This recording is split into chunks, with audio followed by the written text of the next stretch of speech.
আসসালামু আলাইকুম। আজকে মনে চাইছে কেন ছোট মাছ খাই। প্রতিদিন বড় মাছ খাইতে খাইতে বা সবসময় বড় মাছ খাইতে খাইতে ত্যক্ত বিরক্ত হয়ে গেছি। তো বাজারে যাই 250 গ্রাম ছোট মাছ আনলাম, মলা মাছও বলে এটারে। একজন মানুষ হলো এর সাথে বেশি হওয়ার কথা না, যদি কেউ বেশি রাঁধে একজন হলো তাহলে হয়তো বা এতে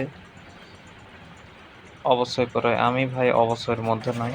তো যাই হোক, বাজারে তো না নেই সুন্দর মতো কুড়ি কাড়ি দুই পরিষ্কার করে লইছি। অনেকে কইতেছে ছোট মাছ নাকি তিতা লাগে।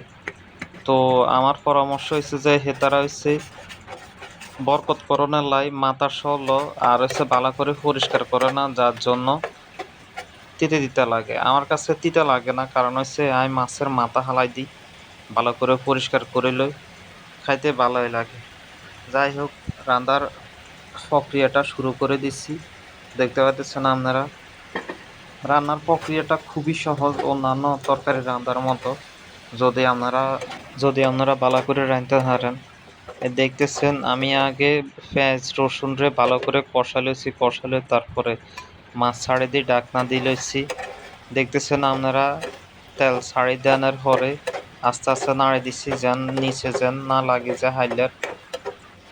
এরপরে কিছুক্ষণ নাড়ি আবার ডাকনা দিয়ে দিচ্ছি, এর ফাঁকে দিয়ে আমি হানি দিয়ে লইছি।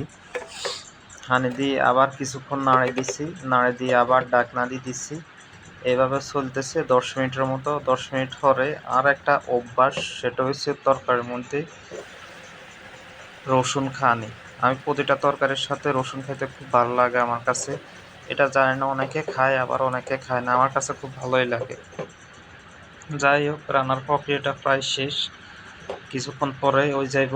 আমার তরকারি মোটামুটি হয়ে গেছে। পরিবেশন করেই খানা দানা শুরু করে। আপনারা দেখতে পাচ্ছেন খুব সুন্দর একটা